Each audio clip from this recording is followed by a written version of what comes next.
ಮುಖ್ಯ ಅಧಿಕಾರಿಗಳನ್ನ ತರಾಟೆಗೆ ತೆಗೆದುಕೊಂಡ ಸವನೂರು ಪುರಸಭೆಯ ಸದಸ್ಯರು. ಅಧ್ಯಕ್ಷರು ಹಾಗೂ ಉಪಾಧ್ಯಕ್ಷರ ಆಯ್ಕೆ ತದನಂತರ ಪ್ರಪ್ರಥಮವಾಗಿ ಹಾವೇರಿ ಜಿಲ್ಲೆ ಸವನೂರು ಪುರಸಭೆಯಲ್ಲಿ ಇಂದು ಜನರಲ್ ಬೋರ್ಡ್ ಮೀಟಿಂಗ್ ಹಮ್ಮಿಕೊಳ್ಳಲಾಗಿತ್ತು. ಈ ಸಂದರ್ಭದಲ್ಲಿ ಅಧ್ಯಕ್ಷರು ಹಾಗೂ ಉಪಾಧ್ಯಕ್ಷರು ಹಾಗೂ ಮುಖ್ಯ ಅಧಿಕಾರಿಗಳ ಕೊಠಡಿಗೆ ಬಣ್ಣ ಹಚ್ಚುವುದು ಮತ್ತು ಉದ್ಯಾನವನಗಳಿಗೆ ತಂತಿ ಹಾಕುವುದು, ಕಾಂಪೌಂಡ್ ಗೋಡೆ ದುರಸ್ತಿಗೊಳಿಸುವುದು ಈ ವಿಚಾರವಾಗಿ ಸಂಕ್ಷಿಪ್ತವಾಗಿ ಚರ್ಚಿಸಲಾಯಿತು. ಪುರಸಭೆ ಆವರಣದಲ್ಲಿ ಕ್ಯಾಂಟೀನ್ ಮಳಿಗೆ ನಿರ್ಮಿಸುವ ವಿಷಯ ಬಂದಾಗ ಪುರಸಭೆಯ ಮುಖ್ಯ ಅಧಿಕಾರಿಗಳನ್ನ ತರಾಟೆಗೆ ತೆಗೆದುಕೊಂಡರು.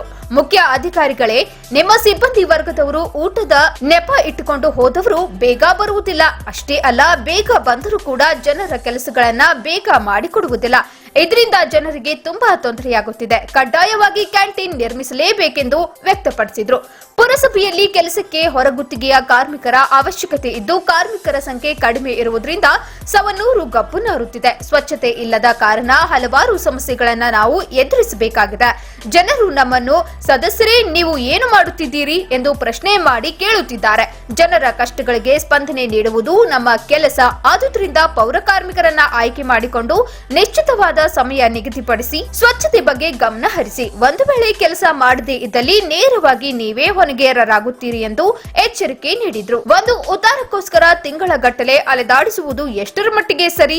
7ನೇ ವಾರ್ಡ್ ಸದಸ್ಯರಾದ ಪೀರ್ ಅಹಮದ್ ಗವಾರಿ ಅವರು ಪ್ರಶ್ನೆ ಮಾಡಿದ್ರು. ಈ ಸಂದರ್ಭದಲ್ಲಿ ಸವನೂರು ಪುರಸಭೆಯ ಅಧ್ಯಕ್ಷರಾದ ಶೈಲಾ ಮುದಿಗೌಡರ್ ಹಾಗೂ ಉಪಾಧ್ಯಕ್ಷರಾದ ಅಲ್ಲಾವುದ್ದೀನ್ ಮನಿಯಾರ್ ಮತ್ತು ಸದಸ್ಯರು ಹಾಗೂ ಇತರರು ಉಪಸ್ಥಿತಿಯಲ್ಲಿ ಇದ್ರು. 6,900 ತಿಂಗಳಿಂದ ನಾ ಇಚ್ಛಿಲ್ ಹಾಕಿಲ್ಲ, ಈಗ ಯಾಕೆ ಹಾಕ್ಲಿ ಅಂತ ಕೇಳಿದ್ರು. 15 ಜನ 15-20 ಜನ ಅವತಾರ ಸಂಬಂಧ ಒಬ್ಬರ ಸಮೇತ ಒಬ್ಬರು ಬಂದಿರ್ತಾರೆ, 20 ಜನ ಮುಂಚಿಪಟ್ಟೆ ಕೂತಾರ. ನಾನು ಅವ್ರಿಗೂ ಹೋಗಿ ಕೇಳಿದೆ, ಇವ್ರಿಗೂ ಹೋಗಿ ಕೇಳಿದೆ, ಬಟ್ ಬಗೆಹರಿಲಿಲ್ಲ. ಅಂದ್ರೆ ಏನಾರ ಕಮ್ಯುನಿಕೇಶನ್ ಗ್ಯಾಪ್ ಹಾಕುತ್ತ ಹೊಂಟದ್ದು ಅಥವಾ ಏನ್ ಪ್ರಾಬ್ಲಮ್ ಏನಿದ್ರು? ನೀವೇನಾರ ಅಪ್ಪ ಏನಾರ ಆರ್ಡರ್ ಮಾಡಿದ್ರಾ, ಇನ್ಶಿಲ್ ಮಾಡಿದ್ಮೇಲೆ ಮಾಡ್ಕೊಡು ಅಥವಾ ಈ ಇನ್ಶಿಲ್ ಮಾಡಬೇಡ ಅಂತೇಳಿ? ಅದೇ ಅದೇ ಈ ಮುಂದೆ ನೀವು ಸಮುದ್ರಕ್ಕೆ ಕೇಳಕ್ಕಿಂತ ಕ್ವಶನ್ ಯಾರು ಸಂಬಂಧಪಟ್ಟಿದ್ದು ಮಾತಾಡಿ.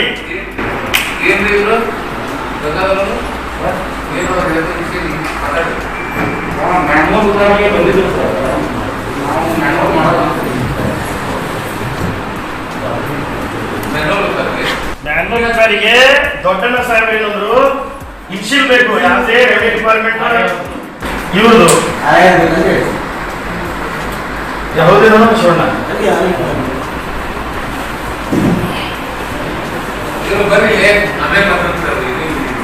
ಏನ್ರಿಪ್ಪ ಇದು ಕಾರಣ ಅಂದ್ರೆ ಜನ 20-20 ಜನ 3-3 ದಿವಸದಿಂದ ಬಂದು ಮೇಲೆ ಅವಕಾಶ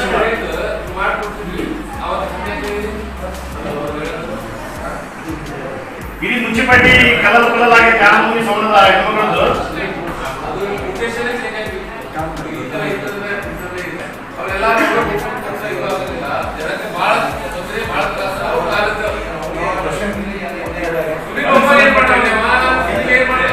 ಕೇಳ್ರಿ, ನಾ ಇದು ಕಂಟಿನ್ಯೂ ಕೇಳ್ತೀನಿ.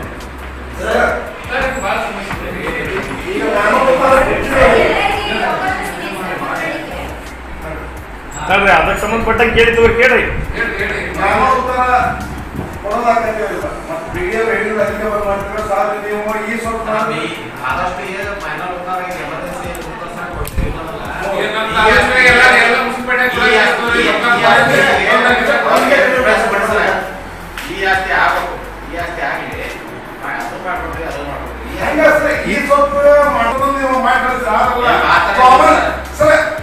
ಬಂದು ಯಾಕೆ ಮೂವ್ಮೆಂಟ್ ಆಗಬೇಕು?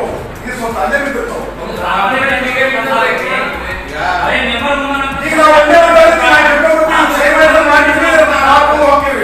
ಆಮೇಲೆ ಸಾರ್ವಜನಿಕರು ಇಲ್ಲೇ ಇನ್ನೊಂದು ನೀವೇನ್ ತಪ್ಪಾಗ್ತೀರಿ, ನಿಮ್ದು ಯಾವ್ದು MRIT ಅಂತ ಏನೋ ಇದು ಅತಿ ಕಡಿಮೆ ನೋಡ್ರಾಕ ಅತಿ ವರ್ಷ ಈಗ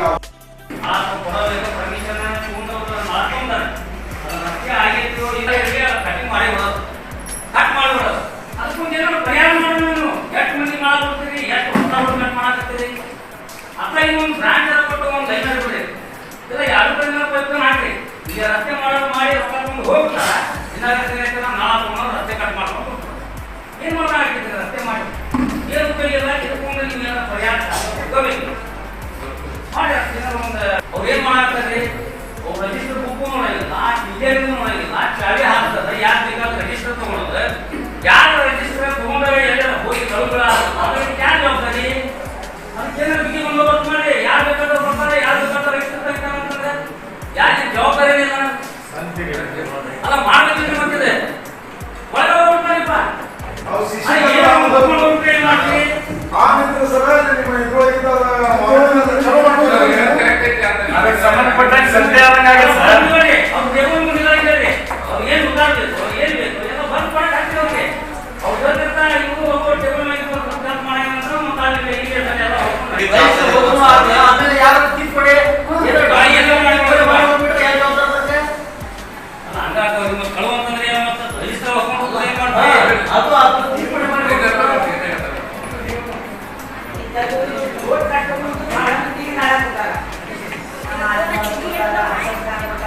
ಸಿಕ್ಕಾಪಟ್ಟೆ ಕೊಟ್ಟು ಬಿಟ್ಟಾರ ಅವ್ರು ಯಾರ್ಯಾರು ಕೊಟ್ಟಾರ ನಾನು ಕೊಡ್ತೀನಿ ನಿಮ್ಗೆ ಆದ್ರೆ ನಿಯತ್ತು ಇಲ್ಲಿಂದ ನೀವು ಏನ್ ಮಾಡಕತ್ತಾರ ಅಂತಂದ್ರೆ ನಳದ್ದು ಕೆಲಸ ತೆಗಿದು ಕೆಲಸ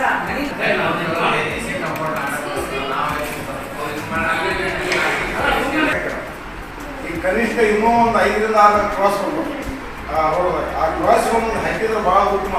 ಯಾಕಂದ್ರೆ ಆಗಲೇ 3-4 ಸಲ ಆಗ್ತದೆ ಹೇಳಕ್ಕಂತೂ 3-4 ಎಕ್ಸ್ಚೇಂಜ್ ಆಗ್ಯಾವಂತ. ಆದ್ರೆ 3-4 ಎಕ್ಸ್ಚೇಂಜ್ ಆಗಿದ್ದು ಹೇಳಿದೆ ನಾನು ನಿನ್ನೆ ಸ್ವತಃ ಮೆಂಬರ್ ಮನ್ಯಾಗ ಆಯ್ತು.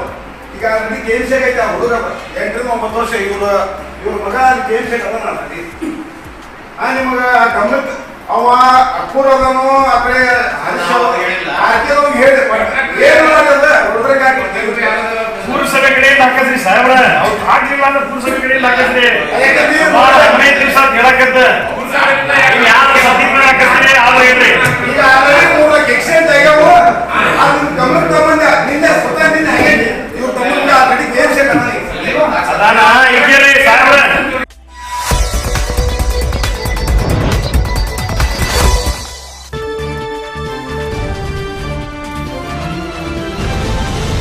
ಪುಣ್ಯ ಸ್ಮರಣೆ ಅಂಗವಾಗಿ ಭಾವಚಿತ್ರವನ್ನ ಅನಾವರಣಗೊಳಿಸಿದ ಸವನೂರು ತಾಲೂಕು ದಂಡಾಧಿಕಾರಿಗಳು. ಭಾರತ ಸಂವಿಧಾನದ ಶಿಲ್ಪಿ ಎಂದೇ ಹೆಸರುವಾಸಿಯಾಗಿರುವ ಡಾಕ್ಟರ್ ಬಿಆರ್ ಅಂಬೇಡ್ಕರ್ ಅವರು ಏಪ್ರಿಲ್ 14, 1861ರಂದು ಮಹಾರಾಷ್ಟ್ರದ ರತ್ನಗಿರಿಯಲ್ಲಿ ಜನಿಸಿದ್ರು.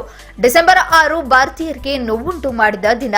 ಏಕೆಂದರೆ ಡಾಕ್ಟರ್ ಬಿಆರ್ ಅಂಬೇಡ್ಕರ್ ಅವರ 1956 ಡಿಸೆಂಬರ್ 6ರಂದು ಮರಣ ಹೊಂದಿದ್ರು. ಈ ದಿನ ಒಬ್ಬ ಮಹಾನ್ ವ್ಯಕ್ತಿಯನ್ನ ಕಳೆದುಕೊಂಡ ದಿನ. ಬಿಆರ್ ಅಂಬೇಡ್ಕರ್ ಅವರ ಪುಣ್ಯ ಸ್ಮರಣೆ ಅಂಗವಾಗಿ ಹಾವೇರಿ ಜಿಲ್ಲೆ ಸವನೂರು ತಾಲೂಕು ಡಿಎಸ್ಎಸ್ ಸಂಘದ ವತಿಯಿಂದ ಬಡ ಮಕ್ಕಳಿಗೆ ಪಠ್ಯಪುಸ್ತಕವನ್ನ ವಿತರಿಸಿದ್ರು. ಅಷ್ಟೇ ಅಲ್ಲದೆ ಸವನೂರು ನಗರದ ಅಂಬೇಡ್ಕರ್ ಸರ್ಕಲ್ನಲ್ಲಿ ಇಂದು ಡಾಕ್ಟರ್ ಬಿಆರ್ ಅಂಬೇಡ್ಕರ್ ಅವರ ಭಾವಚಿತ್ರವನ್ನ ತಾಲೂಕು ದಂಡಾಧಿಕಾರಿಗಳಾದ ಮಲ್ಲಿಕಾರ್ಜುನ್ ಹೆಗ್ಗನ್ನವರ್ ಅನಾವರಣಗೊಳಿಸಿದ್ರು. ಅಷ್ಟೇ ಅಲ್ಲದೆ ಈ ಸಂದರ್ಭದಲ್ಲಿ ಡಿಎಸ್ಎಸ್ ಸಂಘದ ವತಿಯಿಂದ ಮಾನ್ಯ ತಾಲೂಕು ದಂಡಾಧಿಕಾರಿಗಳಾದ ಮಲ್ಲಿಕಾರ್ಜುನ್ ಹೆಗ್ಗನ್ನವರ್ ಇವರಿಗೆ ಹಾಗೂ ಪೊಲೀಸ್ ಮುಖ್ಯ ಅಧಿಕಾರಿಗಳಾದ ಶಶಿಧರ್ ಇವರಿಗೆ ಹಾಗೂ ಪೊಲೀಸ್ ಸಿಬ್ಬಂದಿಯವರಾದ ಕಟ್ಟಿಮನಿ ಅವರಿಗೆ ಅಲ್ಲದೆ ಗ್ರಾಮ ಲೆಕ್ಕಾಧಿಕಾರಿಗಳಾದ ಮಾಚಕ್ಕನ್ ಅವರಿಗೆ ಅಂಬೇಡ್ಕರ್ ಅವರ ಭಾವಚಿತ್ರ ನೀಡಿ ಸನ್ಮಾನಿಸಲಾಯಿತು. ಇತರರು ಈ ಒಂದು ಕಾರ್ಯಕ್ರಮದಲ್ಲಿ ಉಪಸ್ಥಿತರಿದ್ದರು.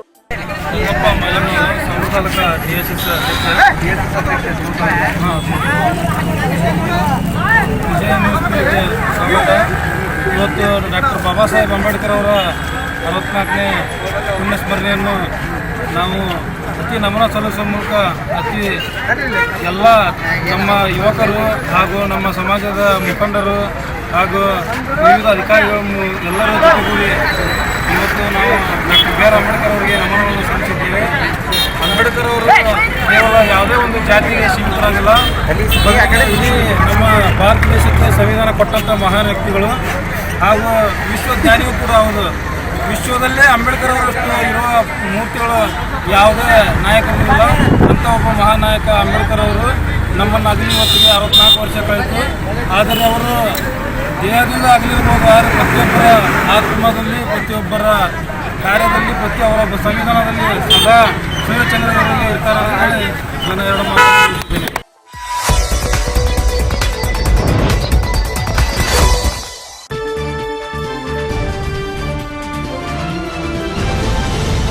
ಡಾಕ್ಟರ್ BR ಅಂಬೇಡ್ಕರ್ ಅವರ ಮಹಾಪರಿನಿರ್ವಾಣ ದಿನದಂದು ಶಿಗ್ಗಾಂವ್ ತಾಲೂಕಿನ ಜೀವಿಕಾ ಜೀತ್ ವಿಮುಕ್ತಿ ಕರ್ನಾಟಕ ಸಂಘ ಶಿಗ್ಗಾಂವ್ ಇವರಿಂದ ಕೊರೋನಾ ವಾರಿಯರ್ಸ್ಗೆ ಸನ್ಮಾನ ಸಮಾರಂಭವನ್ನ ಮಾಡಲಾಯಿತು. ಹಾವೇರಿ ಜಿಲ್ಲೆಯ ಶಿಗ್ಗಾಂವ್ ತಾಲೂಕಿನಲ್ಲಿ ಜೀವಿಕಾ ಜೀತ್ ವಿಮುಕ್ತಿ ಕರ್ನಾಟಕ ಸಂಘದವರಿಂದ ಶಿಗ್ಗಾಂವ್ ನಗರದಲ್ಲಿ ಇರುವ ಮೃತ್ಯುಂಜಯ ಹಾಸ್ಪಿಟಲ್ನಲ್ಲಿ ಲಾಕ್ಡೌನ್ ಸಮಯದಲ್ಲಿ ಜೀವವನ್ನ ಲೆಕ್ಕಿಸದೆ ರೋಗಿಗಳಿಗೆ ಸೇವೆಯನ್ನ ಸಲ್ಲಿಸಿದ ಸಿಬ್ಬಂದಿಗೆ ಗೌರವಪೂರ್ವಕವಾದ ಸನ್ಮಾನವನ್ನ ಮಾಡಲಾಯಿತು. ಈ ಸಮಯದಲ್ಲಿ ನ್ಯಾಯವಾದಿ ಬಸವರಾಜ್ ಜಕ್ಕನಕಟ್ಟಿ ಅವರು ಮಾತನಾಡಿ, ಈ ದಿನ ದುಃಖ ಪಡುವಂತಹ ದಿನ. ಮಾನವತಾವಾದಿ, ಸಮಾನತೆಯ ಹರಿಕಾರ, ಸಂವಿಧಾನ ಶಿಲ್ಪಿ ಡಾಕ್ಟರ್ BR ಅಂಬೇಡ್ಕರ್ ಅವರು ನಮ್ಮನ್ನ ಅಗಲಿದ ದಿನ. ಅವರು ಇಲ್ಲದಿದ್ರೆ ನಾವು ಈ ತರಹ ಸ್ವತಂತ್ರವಾಗಿ ಇರಲು ಸಾಧ್ಯವಾಗುತ್ತಿರಲಿಲ್ಲ. ಆದ್ದರಿಂದ ಈ ದಿನದಂದು ನಾವು ಹಾಗೂ ನಮ್ಮ ಜೀವಿಕ ಸಂಘದಿಂದ ಲಾಕ್ಡೌನ್ ಸಮಯದಲ್ಲಿ ಕೆಲಸ ಮಾಡಿದ ನಿಮಗೆ ಎಷ್ಟು ವಂದಿಸಿದ್ರು ಸಾಲದು ಎಂದು ಹೇಳಿದರು.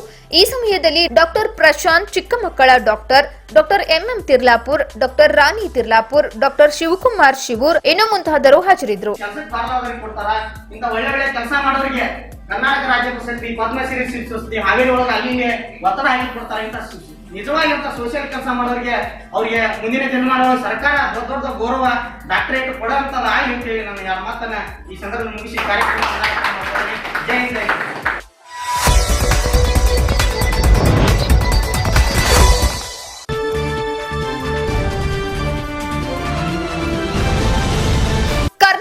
ಬಂದ್ ಕರೆಗೆ ಬೆಂಬಲಿಸಿದ ಸವನೂರು ಜೈ ಕರ್ನಾಟಕ ಸಂಘ.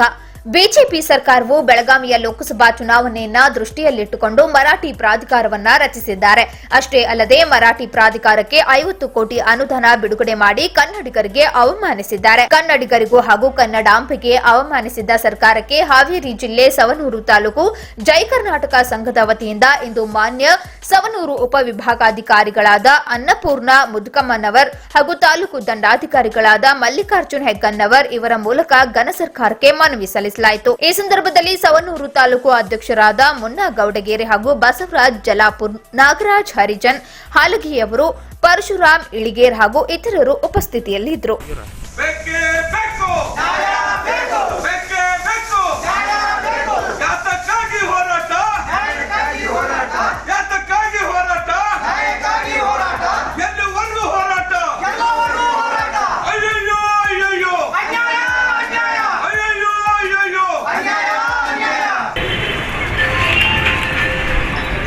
ಸಚಿವಾಲಯಗಳಿಗೆ ಕೆಲಸವಿಲ್ಲದಂತಾಗುತ್ತದೆ.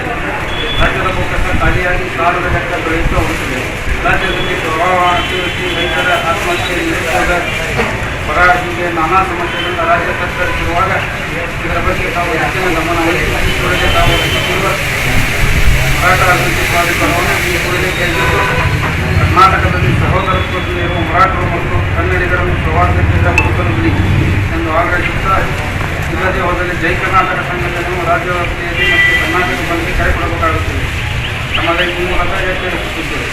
ಅಧ್ಯಕ್ಷರು ಪ್ರತಿಯೊಬ್ಬ ಮುಖ್ಯಮಂತ್ರಿಗಳು, ಕರ್ನಾಟಕ ಸರ್ಕಾರ, ಜಿಲ್ಲಾಧಿಕಾರಿಗಳು, ಜೈ ಕರ್ನಾಟಕ ಸಂಘದ ಅಧ್ಯಕ್ಷರು PNJC. ಬಂಧುಗಳೇ, ಸುಮಾರು ವರ್ಷಗಳ ಇತಿಹಾಸ ಇರುವಂತ ಕನ್ನಡ ನಾಡಿನಲ್ಲಿ ಕನ್ನಡಿಗರಿಗೆ ಇವತ್ತು ಕುತ್ತು ಬಂದು ಒದಗಿರುವಂತ ಒಂದು ದಿನ ಇದು.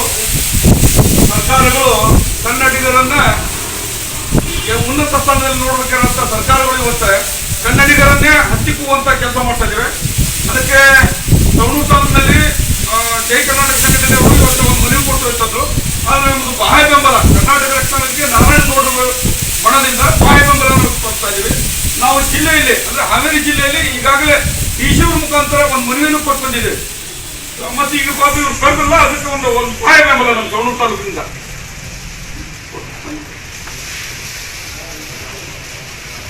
ಆಮೇಲೆ ಎಲ್ಲರೂ